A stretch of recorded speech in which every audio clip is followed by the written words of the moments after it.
person, so I decided to write a song. How are we doing, ladies and gentlemen? My name is Shaq, and I'm the host of the Makeaway Podcast. I'm here with a very esteemed guest today. Ladies and gentlemen, give it up for Justin Johnson. Justin is a very, very good friend of mine. We talk on a very regular basis. Alumni of the University of Oregon, soon to be a graduate student to take on a whole new path in his career, but we're going to get into that a little bit later. We're going to get into, NIL. We're going to get into transitioning to being a student athlete in the Pac-12. We're going to talk about a lot of different instances that helped Justin become the man he is today. Without further ado, what's up, Jay? Yo, what up? Appreciate you having me on, bro. No problem, bro. So, fun fact for you guys, a lot of people don't really call him Justin besides probably his family. I'm being completely honest with you. Yeah, that's right. I ain't gonna lie, everybody call me Big Fresh. Crazy story of how that happened, but yeah, nobody called me Justin at all, bro. Unless you really grew up with me from the sandbox. Yeah. So, funny story, the name Big Fresh actually takes it back to when I met Justin. So, his 9th grade year, I believe that was what? Like 2014, 15, somewhere around that time. Buddy came over to prep charter his freshman year. Just imagine a massive, humongous human being towering onto the scene.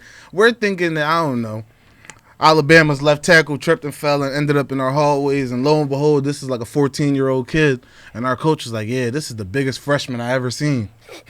Hence comes the name Big Fresh, and I think it stuck with him ever since then.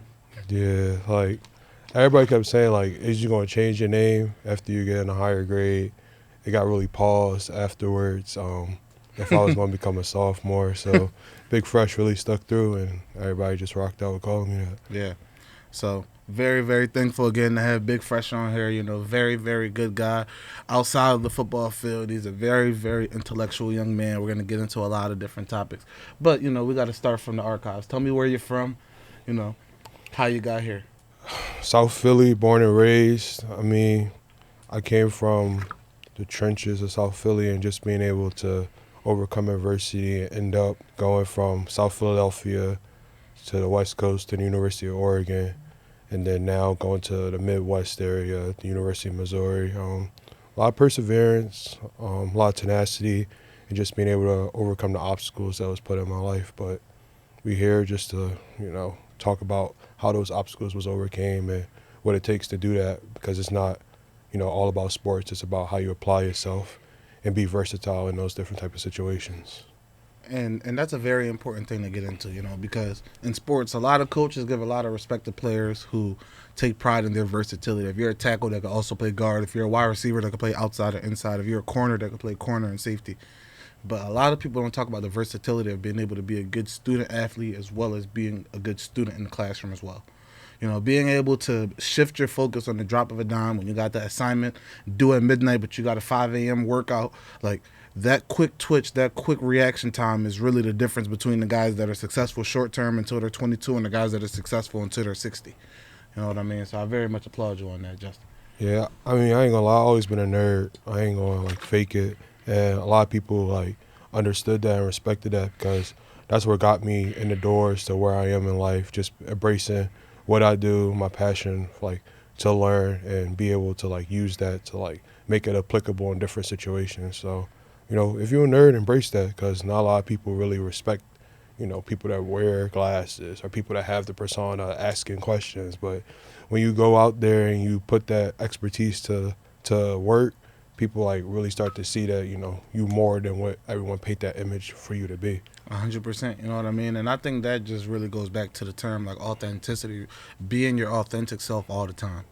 A lot of people try to put on a facade for other people, trying to show other people that I am who you expect me to be, and that does nothing but typically run people into the ground. Every time you go out of your way to try to put on that mask, put on a facade for other people just because they expect you to look a certain way. Oh, you're the big tough guy, so you got to be tough all the time. Oh, you're the smart guy, so you got to be smart all the time. You're the fashionable person, so you got to be fly all the time. That ain't gonna do nothing but burn you out at the end of the day.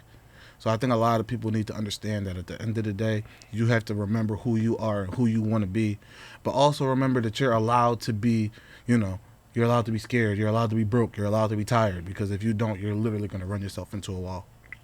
That's where we're at. I think I was able to experience that, like, not only in the high school level, because I was just thrown into, like, the wildfire, going from prep charter to another school, MOTEP, to finishing out at Neumann High. Like, understanding that each one of those schools has a different layer of education basis to that, and then you have also different level of athleticism that comes with playing those sports at those schools.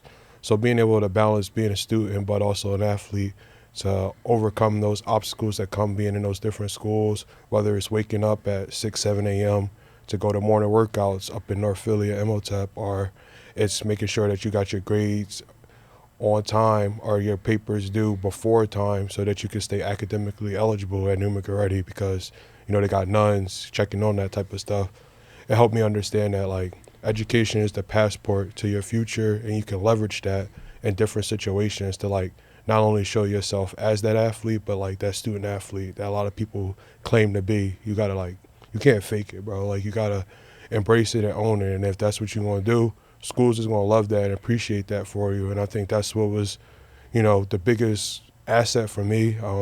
My coach Al Crosby always told colleges that you're not getting a 6'7", 6'8" kid. You getting a well-rounded individual that's gonna bring more to your program. And I think that's what really set me apart.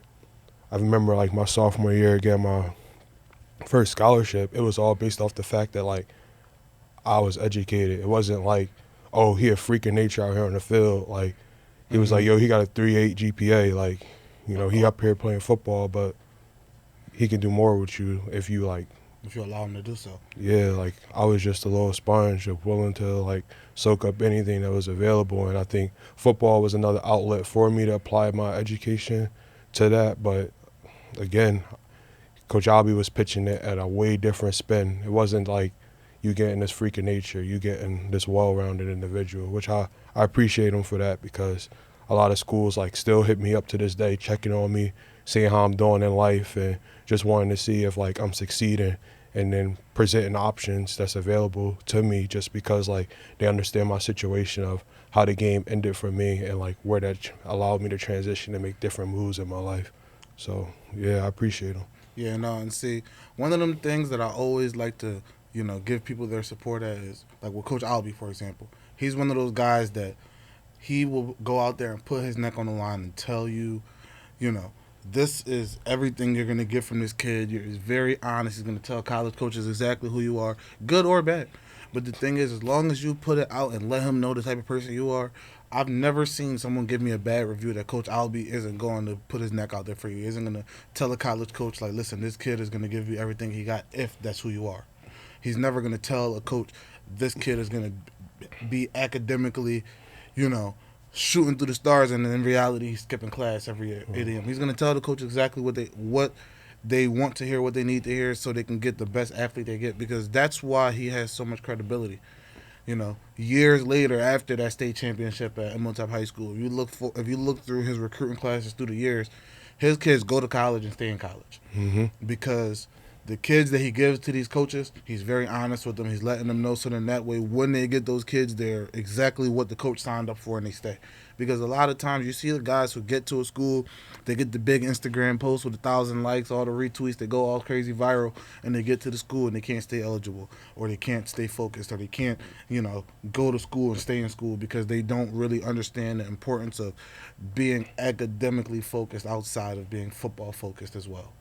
I think that's true, and a testament to, like, understanding, like, the landscape of college football has changed, college sports in general, with the transfer portal, and making, kids feel as though that they have this sense of entitlement and these vast opportunities to understand, like, oh, it's not working out at this school, I can just up and leave and go somewhere else.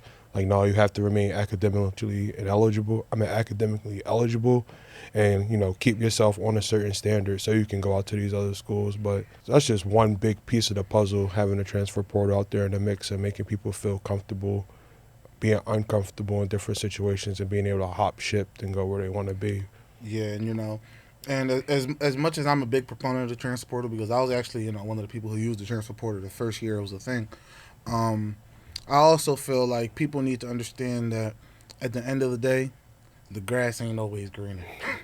I've seen a multitude of people try to jump into the transfer portal, and they jump off of a boat off of a cliff. How many homies you got that hit the portal and still in the portal? I got a bunch of people whose retirement happened because of the portal. I got a bunch of people who jumped into the portal and they ended up not having nowhere else to go. Yeah. Because at the end of the day, like, as much as you want a new opportunity, you might have film, you might be a good football player, you might be smart, at the end of the day, these schools that you're trying to go to, they have a limited amount of scholarships. They have a limited amount of roster spots.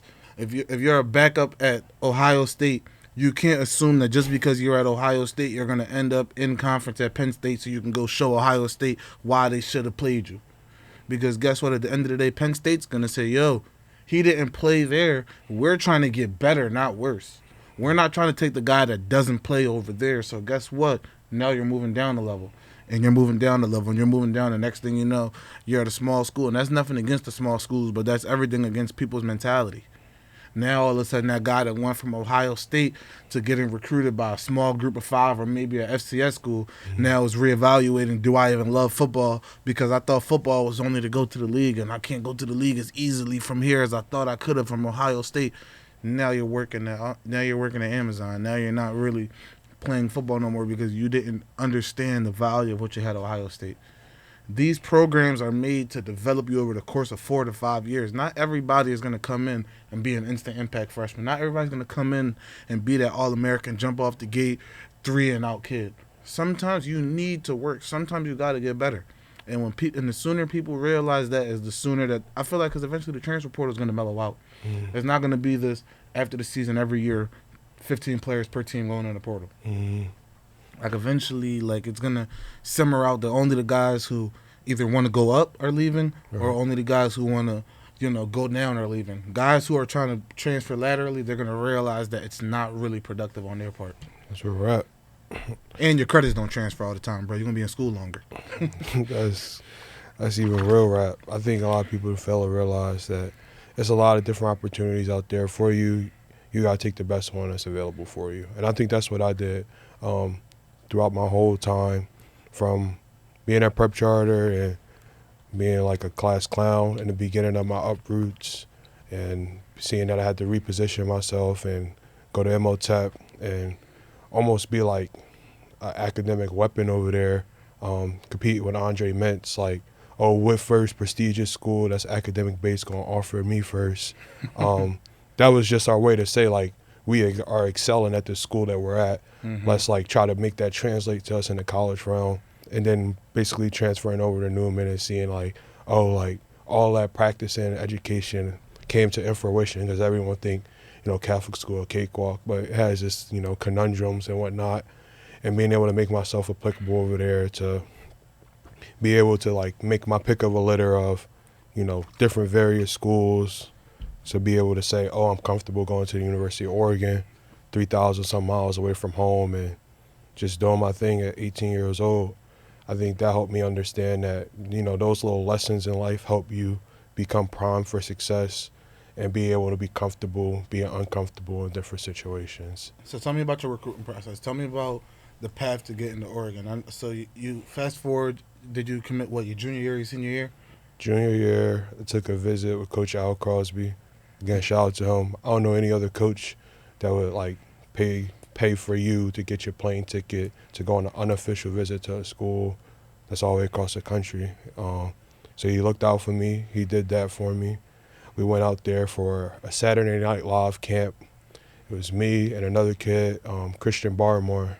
Shout out to Barmore. Yeah, man. Philly guy right there, Newman Goretti. New England Patriot. Yeah, that's your team. But Kajabi took us out there.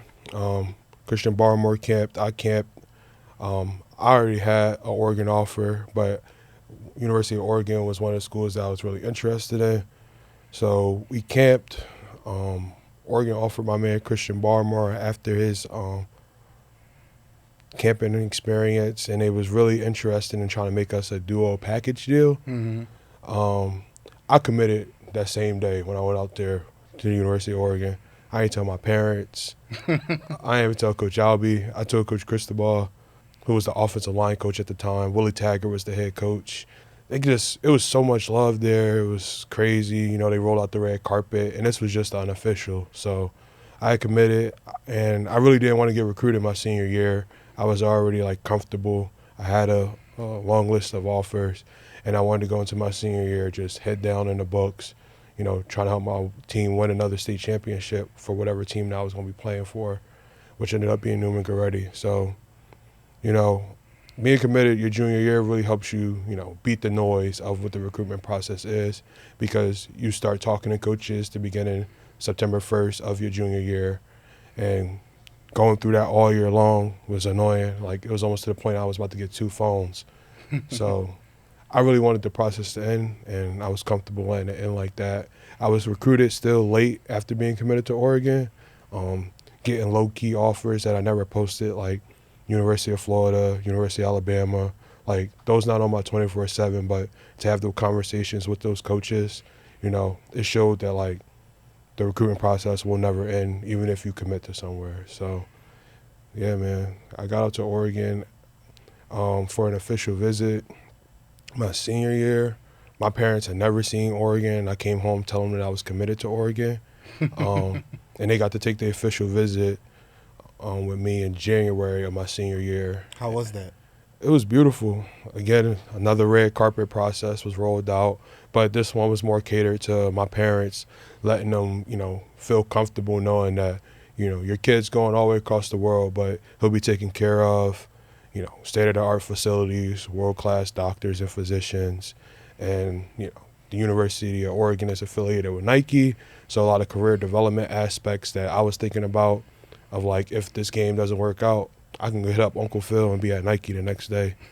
So that really gave me like a breath of fresh air. I was thinking about, you know, where I'm going to play at, where I'm going to thrive at academically, and then how I'm going to be successful with life after the game if it get upended, which strangely it did. So, And see, ironically, last year when Thibodeau got drafted, a lot of people gave him a lot of a hard time for saying like, "Oh yeah, like why'd you go to Oregon?" And you know, and he said the branding opportunities that came with it, and the career development that came with it, and the chance to be able to be affiliated with Nike at a younger age and being able to have those connections going forward. A lot of people thought that that meant he was unserious about football, and that didn't really ring true to me. I feel like that was him making sure he had security behind him.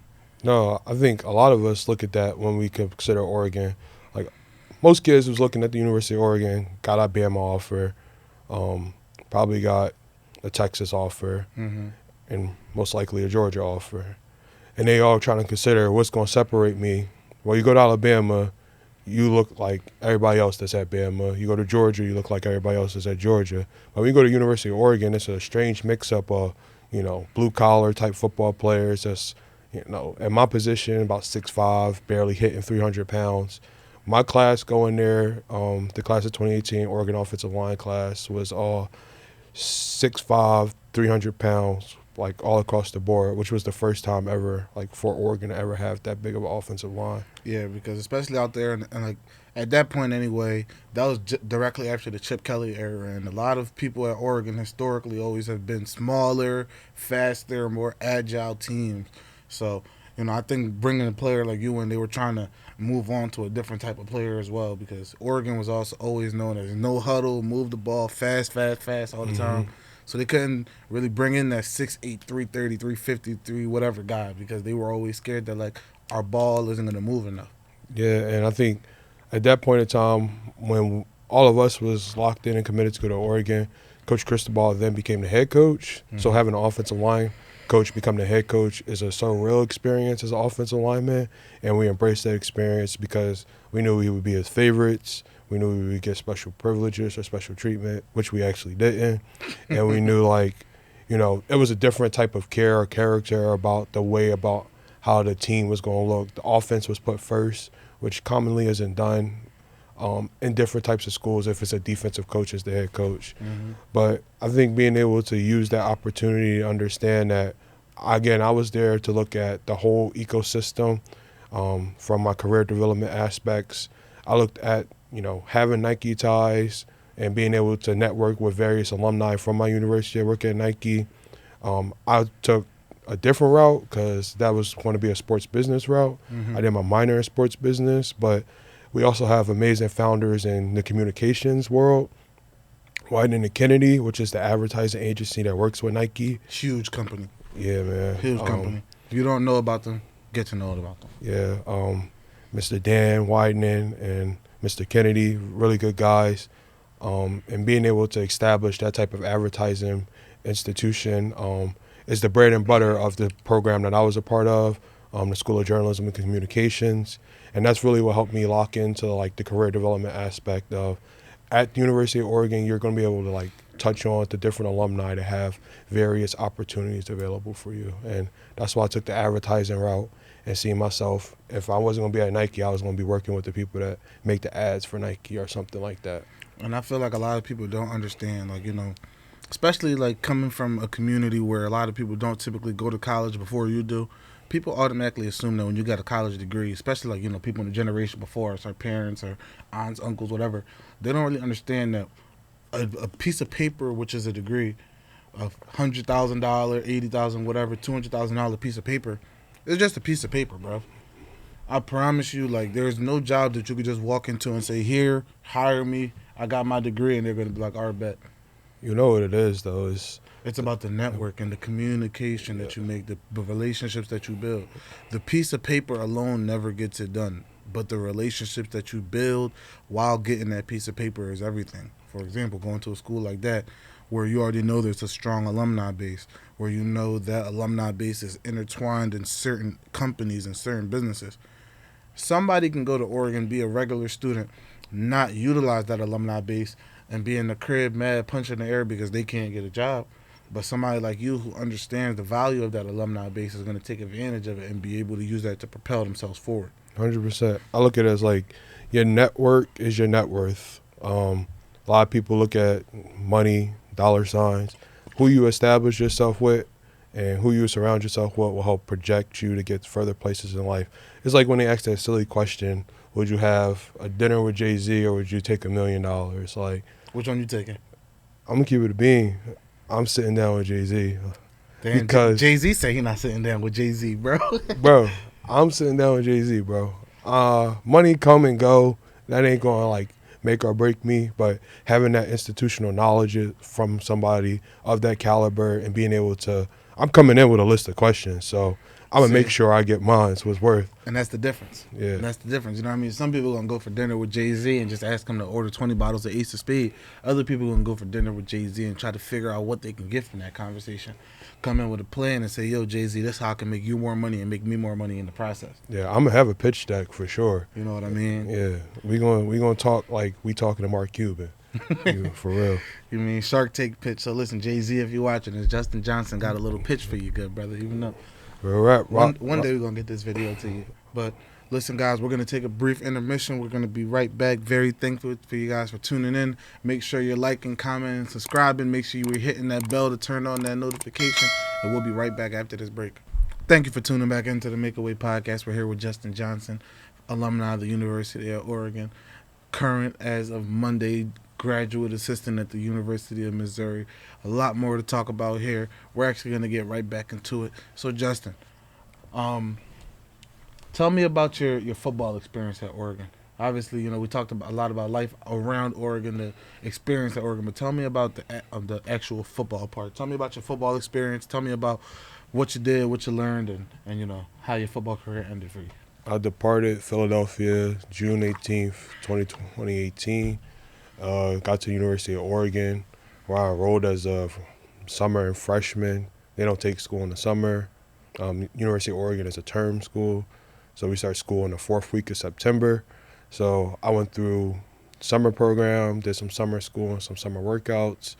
And really there, my freshman year, it was very scratching the surface. I was bouncing around trying to figure out what my major was going to be. Football was really in the back of my pocket because I knew I was going to be no starter, even though I was told that I was going to be a starter. That didn't come to fruition. So I was locked in on, okay, where am I going to apply myself academically, and where am I going to get as many community service hours as possible so that I can at least let my coach know that, like, I'm an upstanding football player, and I'm going to try to give back to my community as much as possible. I spent a lot of my time trying to develop myself like that. October 5th, 2018, I suffered an injury. I had post-exterior labrum surgery from calcium buildup and tearing something in my shoulder. And from there, I nursed my injury for 6 months and then really went into the spring trying to break through as from a 3 to about a second teamer that would make the travel squad. And then that spring, I was really, making that breakthrough experience for myself. But it didn't like pan out the way I really wanted to. So I went into that fall camp with like this mindset that like, all right, it's time to like bring the more Philly side out of me. Ain't no Bring the dog out. Yeah, like I ain't got to fake it out here no more. Like I'm out here. I'm done my year 1. So year 2, sophomore year, my fall camp, I went into it just with everything wearing my heart on my sleeves. Like if you was my teammate, I didn't really look at you as my teammate that fall camp. You was food. Yeah, like it was a whole lot of like headshots, like blocking past the whistle type of energy, which I think helped me push myself further, but also upended my career. That after that fall camp, during that fall camp, I went through multiple concussion protocols. Probably like every 3 weeks, I was going into the trainer's room for some concussion like symptoms that they've noticed or something that my coach was noticing. Someone had to call it out because I wasn't like going to go out of my way to report it. And it got to the point where the team doctor had done so many concussion protocol screenings for me in that process that he had me like actually step away from playing football for a couple of weeks to like really take a like overall synopsis of what's going on with my brain and make sure everything is up there right. And just from the neural images that they had seen, he came back and like had a professional one-on-one conversation with me about at the end of fall camp before we started. We played Auburn for that start of that season, and it was that same week as we was getting prepared to go play Auburn, he called me in. He was like, hey, we need to have a discussion about what you're going to do for this Auburn game. And I was like, what do you mean? He was like, well, it's in my best interest that I elect for you to medically retire from playing a game of football. And like I've talked and spoke about the situation because it was very surreal to me, basically telling me that, oh, I think it's best for you to medically retire, because I really didn't know what else to say. But okay, like he's the professional in that situation, and I was already battling multiple concussions.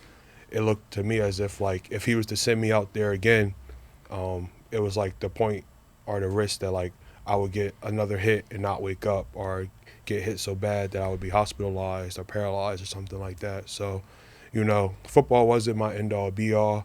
I walked away from that conversation like a little upset, frustrated, because I was going through still some neural images and screenings and stuff.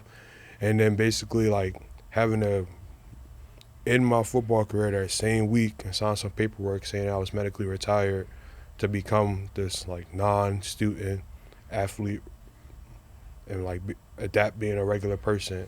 I think it was crazy because school didn't start for like 3 more weeks. So I was just in the crib chilling while my teammates is going through week 1 college football, week 2 of college football, week 3 of college football. Week 4 come around, school's starting to pop. So, I'm on campus trying to like make a name for myself as a regular student in a journalism school, and everybody asking me like, don't you play football? Ain't you supposed to be at practice? Like, I never seen you at class this early. For insights, at the University of Oregon, you can't take classes from 6 o'clock to like 1 o'clock, just because we do practices in the morning. We don't come back at nighttime. We get all the business done in the morning. So to be able to like take those classes and sign up for them was just crazy, because I was like, dang, like I'm actually having to adapt to like this new lifestyle of being a non-student athlete. And what came with that was just really being able to network with people. Like, there's a lot of people that you wouldn't have had a chance to meet. Like, I was in student organizations. I was on advisory boards for the dean of the journalism school. I was having office hours discussion with my professors. Professors was asking me to do different collabs on projects that they were doing. I really made a name for myself after basically not playing football, and it felt real good, because I wasn't making a name for myself playing football, and to be able to like make name and make buzz in that little city off of not being a student athlete made me feel like I was integrating myself as a member to society way different than most individuals that play the sport. Yeah, so one of the recurring messages that I always bring up every single episode just about is that when you're a student athlete, a lot of your time is consumed by your sport. Like, you got to wake up, like you said, you can't even take class from 6 a.m. to 1 p.m. or whatever have you because your morning is strictly football. So with that, you wake up in the morning, 5:30 every day that alarm go off. You got to brush your teeth. You got to grab a water bottle and a banana. You got to walk down to the facility. You got to get ready for, sometimes you might have meetings before lifts or whatever have you. And your day is completely scripted out from you from the time when you brush your teeth and take your first piss to when you go to bed. So what comes with that is you need to understand that out of this big patchwork of a day, that a lot of your hours are broken down into the different parts of sports and meetings and practice and class and lifts and study hall and this and that, and somehow sneaking in meals because you got to be able to maintain weight or whatever have you. One part that people don't really get into is being able to build your professional toolbox, being able to build that network, being able to build those relationships, being able to study and actually get them good grades. Because at the end of the day, I've said this before, football is one of them sports that at the end of the day, time ends on it. It's not like baseball where you can go to the park and play in an adult softball league and kick it with your homies. It's not like basketball where you can go to the park and run fives with your boys. It's not like tennis where you can go to the park and play tennis after you retire. Like, once you play football, you can never play football at the same capacity as when you played it live. It's one of them sports that when it's done, it's done. That's where we're at. You can watch your kids play, you can watch your brothers play, but it's never going to be the same exact experience that it was for you.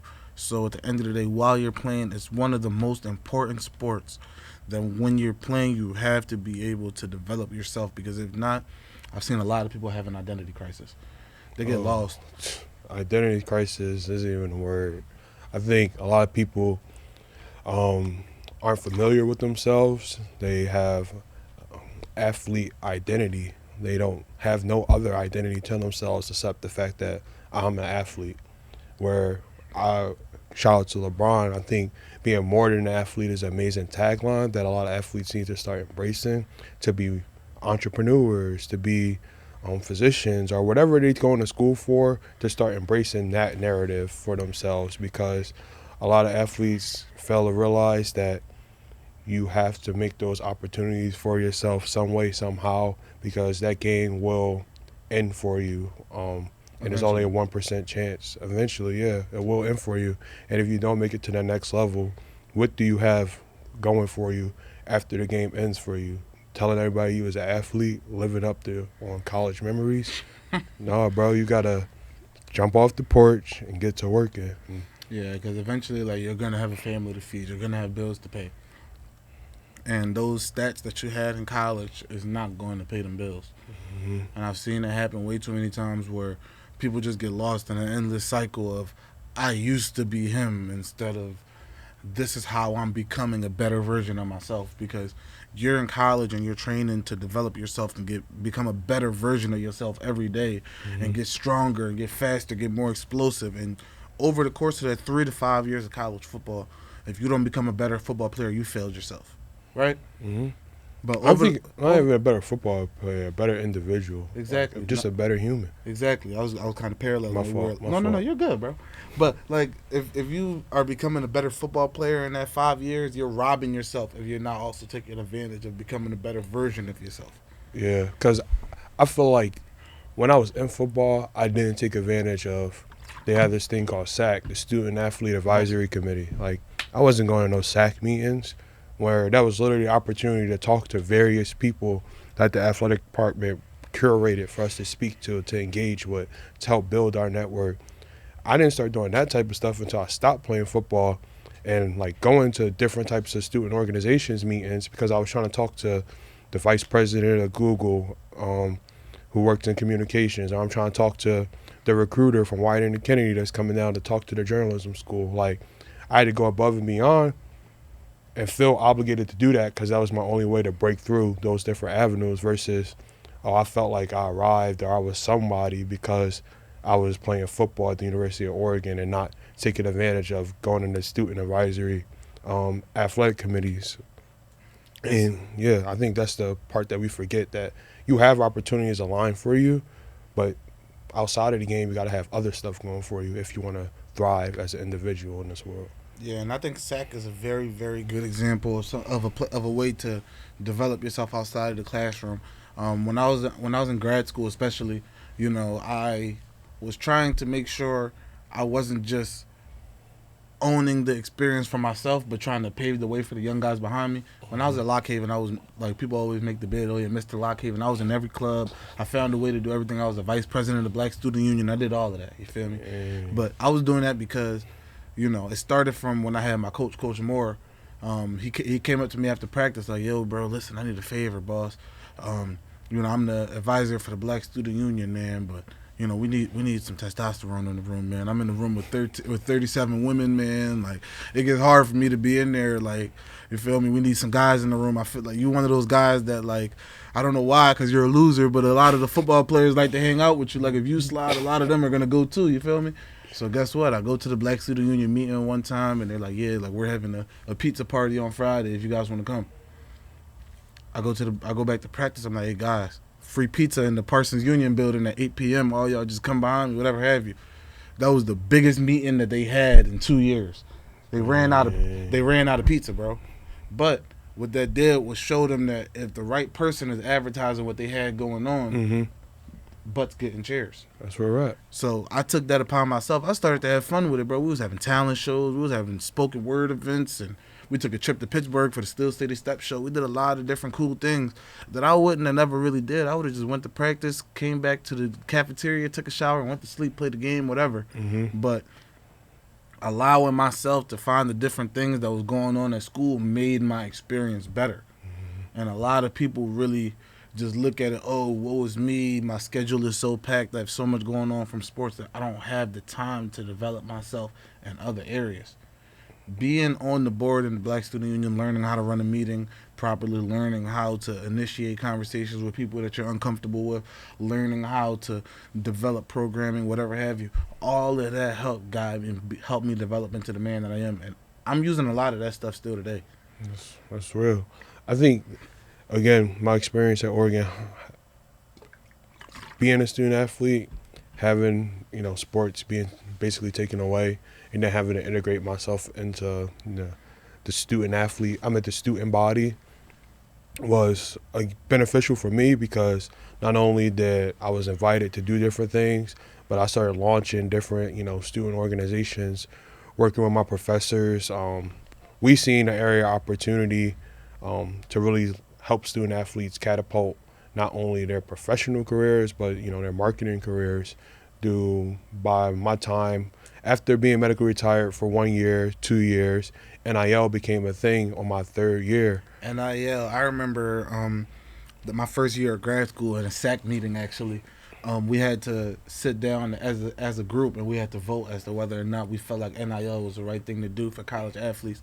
So I actually remember sitting down and being a part of the people that voted for whether or not NIL should be a thing. Well, appreciate you, brother, because the young boys is getting the bag now. Yeah. They throwing the kitchen sink at these kids, man. Yeah, let me tell you, no more bagmen exist, because they are the bag.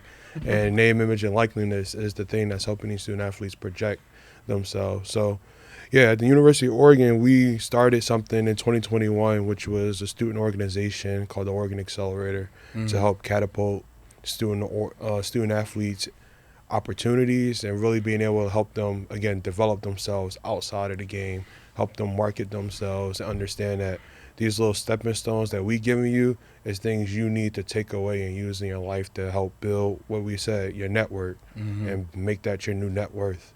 So, take these gems and understand that it's a lot more in life than the game. It's also different things outside of the game that'll help you be resilient and perseverant, not only within the game, but in life itself. Yeah, no, man. NIL is a very, very interesting tool that a lot of people need to be able to take advantage of. But it also comes with knowing that you need to develop your own personal brand too at the end of the day. If you're somebody who, I don't know, for example, Like if you're a young man who always at the end of the week you're always buying yourself a box of pizza and you get the pizza from the same place every day and you realize that you're going to the same local pizza shop on campus. Wouldn't it be convenient if you went up to that pizza shop and said, "Hey, boss, so you know I got 32,000 followers. Like, I could post myself with a box of your pizza. You could pay me whatever you would have paid for a newspaper article, a newspaper ad, or a billboard ad, or whatever have you, and you can get the same type of engagement. I could tell the people that know me that I'm affiliated with you, and our relationship can be furthered through that. Just something as small as that, building that small relationship, is money in somebody's pocket." I'm about to bid on you because I don't know why you pick food for your NIL deal scenario. But think about it like this. Imagine that place you lay your head down every single week and you're using that stipend that the athletic department gives you to pay that rent. Mm-hmm. Imagine you approach that, whoever, the leasing manager, and ask her, "Hey, you know, where's the marketing team or where's the marketing for this establishment? Why are you not marketing that? Over 400 student athletes live here, et cetera, et cetera. Let me be that first student athlete to post that I live at this apartment complex. You don't gotta go crazy on my rent, but we can talk about prorating me or doing some different lucrative opportunities that'll help ease your mind about, dang, I get to pocket my stipend a little bit more." That's how I like to approach it, because the things that you use in life, the car, if you got one, you gotta pay the car note or your insurance. A lot of people get NIL deals because they don't want to do that stuff. Where you eat at, that's a very good one to think about. Mm-hmm. But also, again, where you lay your head at, maybe the bed you sleep on. A lot of mattresses always giving that league player his first deal. Sleep number always. Yeah, like it's always a crazy bed deal. So I always like people to think about those different things. If you're a serious athlete and you love your sport and craft, think about the health and wellness tools that you use to prepare your body, whether it's Hyper Ice for the massage gun or Normatex if you got bread. Normatex. Yeah, no. If you got money for the Normatex boots, man, save some of that NIL money for the rest of us, man. Yeah, but I love NIL. It's what I did my research on. I did my master's in advertising and brand responsibility, and I talked about how the advertising industry is lacking the opportunity in influencer marketing to leverage college athletes as the new influencers. They perform well, better on social media than your traditional influencers that you see on the Target ads or on the Walmart ads. If you was to plug Angel Reese and Flau'jae in the ad for Walmart, everybody would be at Walmart buying whatever they was advertising because they're culturally relevant to our community. They have this type of brand affinity that we all resonate with. So I think, the advertisers need to wake up and understand that this is the perfect time to change the whole marketing approach in influencer marketing and start respecting that college athletes do have a sense of branding to themselves and can be plugged and played into these little different advertising campaigns that they're doing and give them good bread. So exactly, and a lot of that goes back to brand. A lot of that goes back to brand loyalty. For example, like there's people that only are going to wear Nike because it's Nike. There's people that's going to only wear Adidas because it's Adidas. And there's also people, like you said, that are going to buy things just because of the person who's affiliated with it. Mm-hmm. A lot of times you'll see people see a rapper wear a certain pair of sneakers a certain way and have to wear them a certain way because of them. There's people who will see a student, see a player, for example, when Byron Murphy came to the Eagles or when he was on the Seahawks, he used to have this big baggy undershirt they used to wear to games. Mm-hmm. Deep when he was on the Seahawks, when he was in the Legion of Boom, that was associated with a corner or a safety, whatever. They used to lock people down. You feel me? So what did people do off back? Now that became the DB look, where under your jersey you need the baggy white shirt. Now was he a little mid afterwards? Maybe, but at the end of the day, they saw that the affiliation between the way he was dressing and the way he was playing, so they felt like that might have made them a better ball player.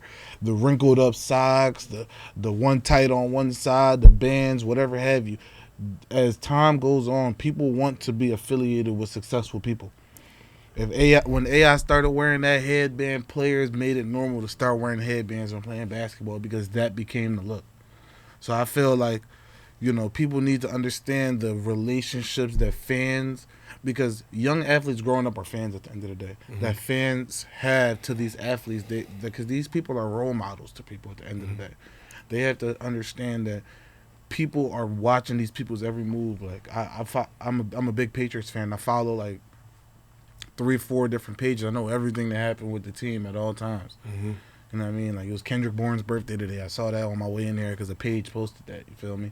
I was about to post a little birthday shout out for Kendrick Bourne. Like, oh yeah, that's too high. That's Glazer. That's how he did. Don't know me. That's but if they was just posting regular highlights, that's my man. I'm reposting that joint. Right. But happy birthday, tagging him on a birthday post that he's not gonna see. That's a little crazy. I stopped myself in the process.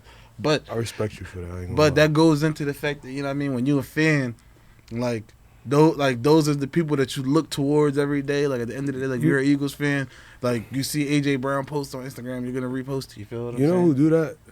And I know this is a total different tangent. Yeah. The girls that be posting JT in Miami. Oh, bro, I don't even understand it, G. Yeah, like, bro, you don't gotta post all the celebrities because, like, you vibe with them. You post them because that moment, that relevancy in that moment connects with you. And that's what I think, what I was trying to establish with NIL. Like, those things, and when you plug and play those different right type of people in, people going to flock and vibe to that. Like, people going to go out and buy Archie Manning cards now because they got a new way to collect Manning brother trading cards. And it's all about, again, the relevancy in that moment and making it be, not feel fake. You know, you can't fake advertising, which is a really hard concept to go into, and that's another rabbit hole to go down one day. So tell me, man. Now that your time at Oregon's up, you know, you got the most out of it. You know, maybe your path might be brought back there one day. You never know. Mm-hmm. But now you're moving on, and you're going to be a graduate assistant at the University of Missouri, taking a trip down south, another place where you haven't really been too familiar with. Tell me about what you got going on with that experience and what you're looking forward to there. Yeah, so I don't know what day that's coming out, but tomorrow I'm going to hop on the plane and go to the University of Missouri and start work on August 7th, and really just having my head down to the ground, understanding the landscape of what the University of Missouri is and the ecosystem there and how I'll be adaptable there. I'll be serving as a graduate assistant in student athlete development. So that's really looking at what we've been talking about this whole podcast, understanding yourself outside of being a student athlete and making yourself applicable in other different avenues. So I'll be touching on over 700 student athletes from all respective sports that are housed under the University of Missouri Athletic Department, from girls basketball to women's softball to football, just being able to help them understand how they can plug into different community engagement events, how they can help catapult the institution's efforts in diversity, inclusion, and belonging, helping their journalism and business school build workshops around name, image, and likeliness, and then really helping student athletes holistically understand professional development and that life after the game happens very quickly. Really probably going to use myself as a real-life example to help them understand you got to be on LinkedIn and start building that network for yourself, because that'll help allow you to make different connections and have different conversations with people that you would have never had. Being a student athlete really opens up a lot more doors for you,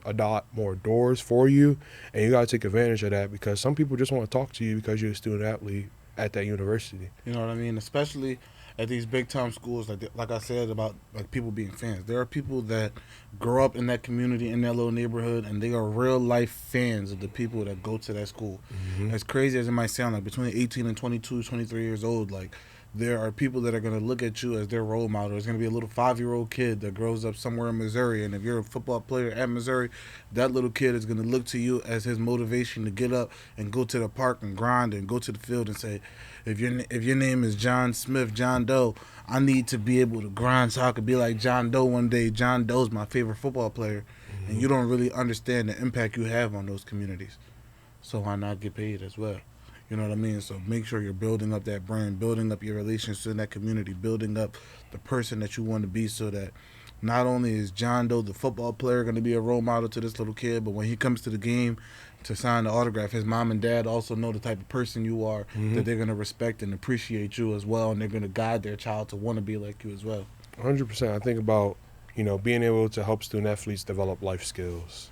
I think it's very unique that we don't learn different life skills while we go through, as regular individuals in elementary school and high school, but being able to use college and that opportunity of them being a student athlete to help teach them life skills that'll help them carry out in their whole professional adulthood and transcend about how they go to have different meetings and coffee talks with people and using those as networking opportunities to being able to pitch themselves for different business opportunities that'll help them become solo entrepreneurs. And I think being in that graduate assistant role will be a learning experience for me and allow me to soak up a lot of different information that'll allow me, if I go down that career path, to help change a lot of different lives for student athletes. And that's what I'm trying to do while pursuing another master's degree.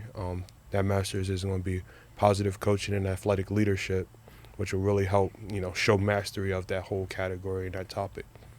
And, I really feel like this is going to be a really good opportunity for you because I feel like it ties in a lot of the different experiences you've had so far. It ties in the athletic experience. It ties in the transition from the athletic to the academic world. And then it ties in that to your first experiences with the Oregon Accelerator as well. Oh. So I feel like this is a very good blend where you're going to be able to showcase a lot of your different capabilities. You know what I mean? So I'm very excited about it, obviously.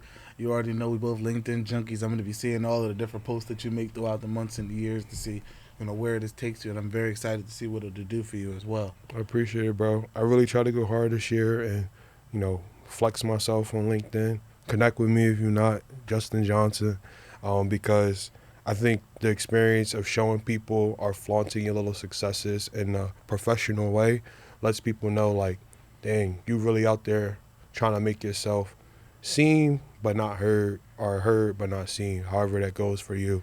And I think I myself was really trying not to be heard or seen. I was just letting the work that I was doing speak for itself. And Oregon Accelerator really allowed me to create that opportunity. And I don't think I'll ever be where I am in today for like me not taking time to dedicate myself into a student organization, being a strategist, becoming a strategy director, and looking at the insights of how student athletes think and conveying that information to regular journalism and business school students that never played sports only in high school, not at Division I level, transferring this information and insights that we know to basically help student athletes transcend their branding.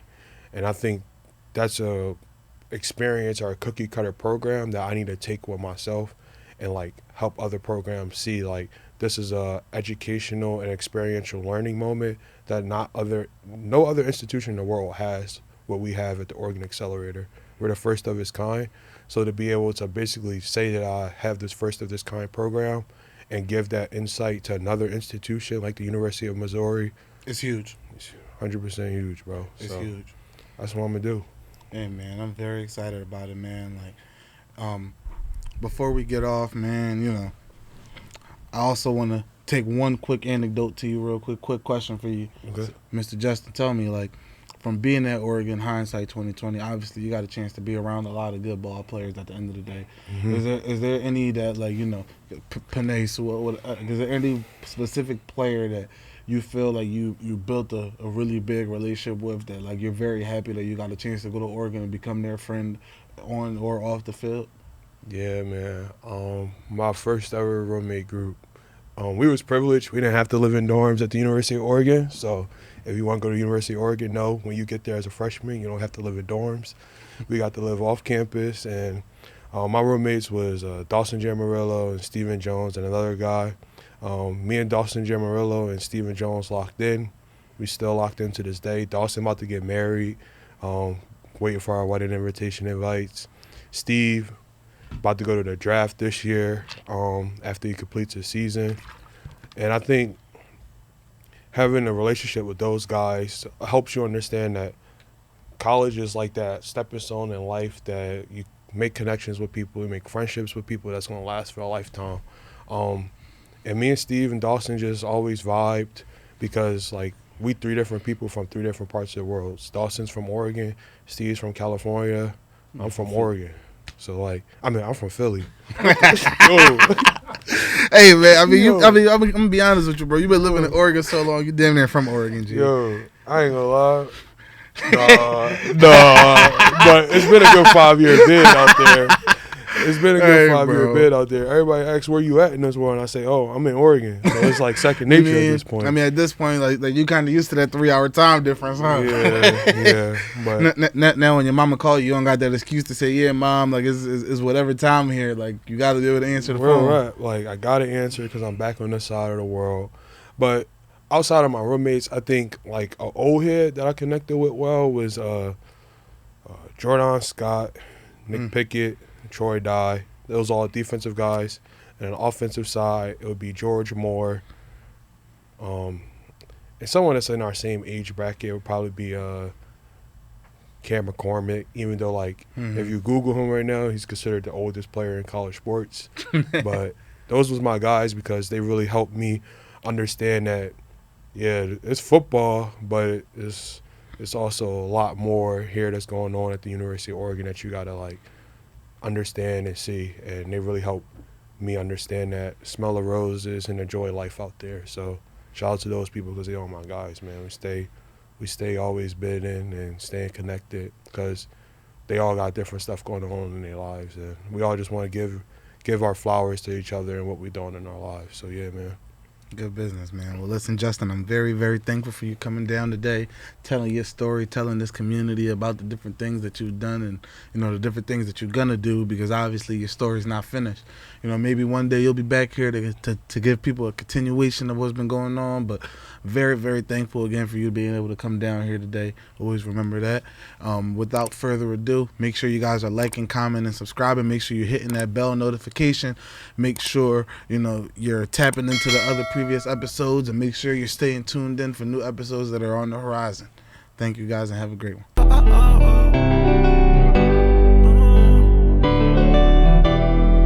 I couldn't tell you in person, so I decided to write a song.